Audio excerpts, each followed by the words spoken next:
एक ऐसा खिलाड़ी जिसने सिर्फ बल्ला नहीं चलाया बल्कि अपनी हर पारी से यह साबित किया कि वो अगले बड़े सुपरस्टार बन सकता है। साल 2020 आईपीएल मुंबई इंडियंस के लिए खेले और बना डाले 516 रन। टीम ने खिताब जीता, लेकिन उस जीत के पीछे अगर कोई सबसे बड़ा नाम था तो वो था ईशान किशन, एक युवा खिलाड़ी जिसने सबसे ज्यादा रन बनाए और हर किसी का ध्यान अपनी तरफ खींच लिया।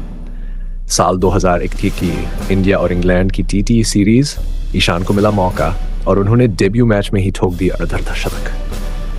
कोई संकोच नहीं, कोई घबराहट नहीं, जैसे मानो वो इंटरनेशनल क्रिकेट के लिए ही बना हो।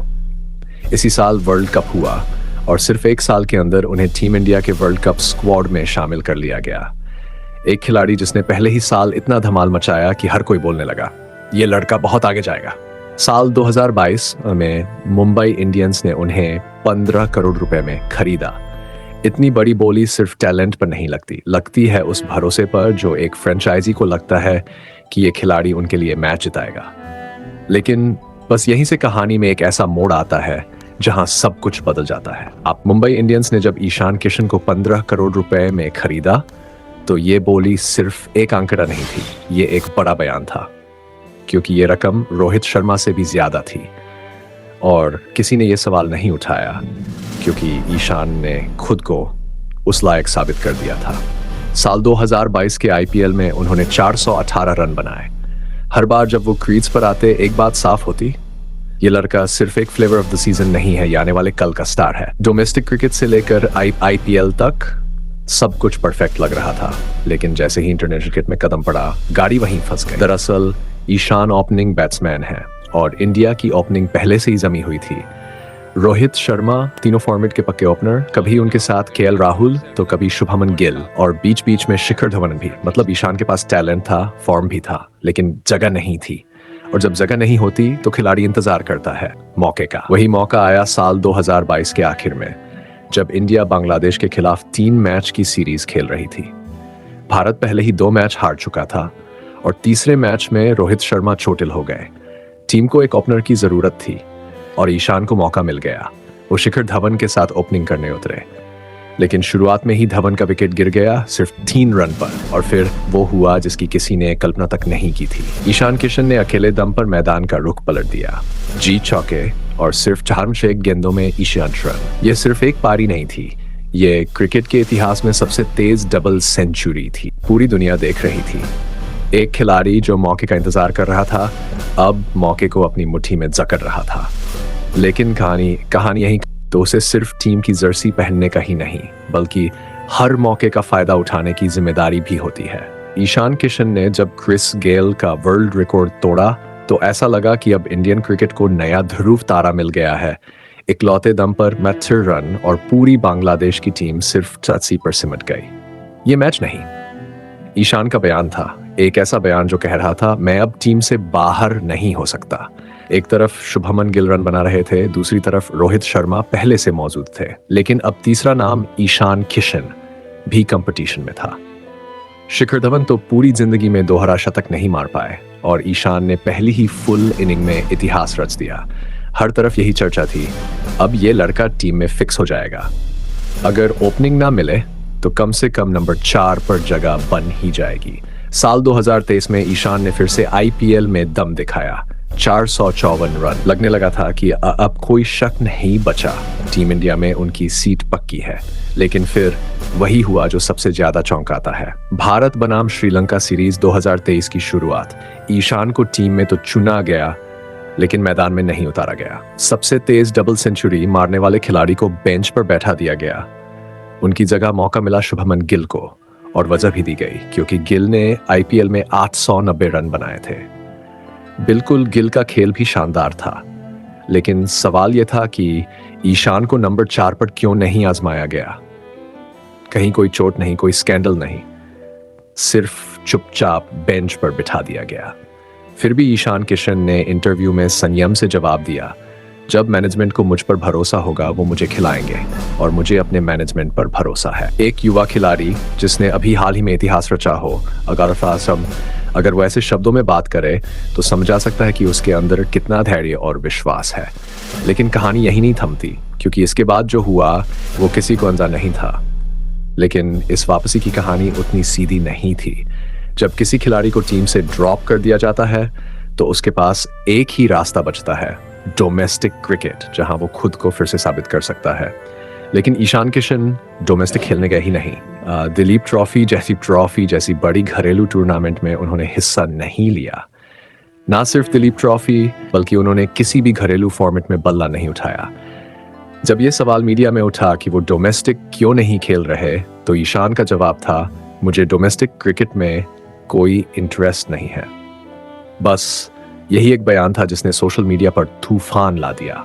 लोग कहने लगे अब पैसे आ गए हैं तो देश से लगाव खत्म हो गया। किसी ने उन्हें घमंडी कहा तो किसी ने कहा ये अब सिर्फ आईपीएल का खिलाड़ी बनकर जाएगा। ट्रोलर्स की लाइन लग गई, पर शायद वे भूल गए थे कि ईशान किशन बल्ले से जवाब देना जानते हैं। साल 2023 एशिया कप, वो टूर्नामेंट जिसमें भारत और पाकिस्तान का महामुकाबला हर खिलाड़ी का सपना होता है। मैच शुरू हुआ और पाकिस्तान की तेज गेंदबाजी ने भारत की कमर ही तोड़ दी।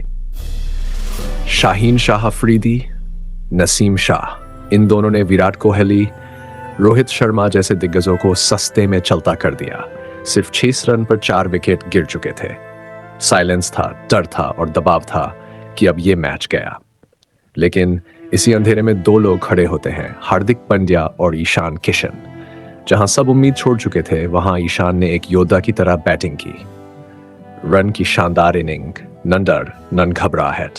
सिर्फ उस इनिंग ने न सिर्फ इंडिया को सम्मानजनक स्कोर तक पहुंचाया, बल्कि ये भी साबित कर दिया कि ईशान किशन अब भी उस लेवल के प्लेयर हैं जो टीम को मुश्किल वक्त में संभाल सकते हैं।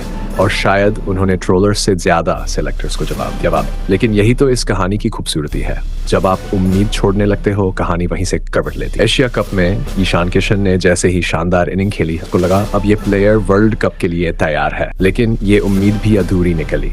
मैनेजमेंट ने ईशान को ओपनिंग से हटाकर 4 नंबर भेजना शुरू किया, जबकि ईशान ने ओपनिंग इनिंग में 85 से ज्यादा की औसत से रन बनाए थे। पर उन्हें वो पोजीशन ही नहीं दी गई जहां वो सबसे खतरनाक थे। शायद प्लान था कि वर्ल्ड कप में भी उन्हें 4 नंबर पर खिलाया जाएगा। और जब तक ईशान ने इस नई पोजीशन को अपनाया, श्रेयस अय्यर फिट हो गए। बस यहीं से कहानी फिर से पलटी। 4 नंबर की जो ईशान संभाल रहे थे, वो दोबारा श्रेयस अय्यर को दे दी गई। ओपनिंग पर शुभमन गिल लगातार रन बना रहे थे। 4 नंबर पर अय्यर की सीट पक्की हो गई। अब सवाल था, ईशान को टीम में रखा ही कहां जाए। फिर भी 2003 वर्ल्ड कप की स्क्वाड में उनका नाम आया, लेकिन हर कोई जानता था कि वो प्लेइंग 11 का हिस्सा नहीं होंगे, क्योंकि टीम इंडिया उस वक्त फॉर्म में थी और हर पोजीशन पर एक से एक सुपरस्टार बैठे थे। लेकिन क्रिकेट की सबसे दिलचस्प बात यही है, किसी को मौका मिलना तय नहीं होता, लेकिन मिल भी सकता है। वर्ल्ड कप के एकदम पहले खबर आती है, शुभमन गिल को डेंगू हो गया है। टूर्नामेंट के शुरुआती मैचों से बाहर अब टीम इंडिया के पास ओपनिंग का विकल्प सिर्फ एक था, ईशान किशन।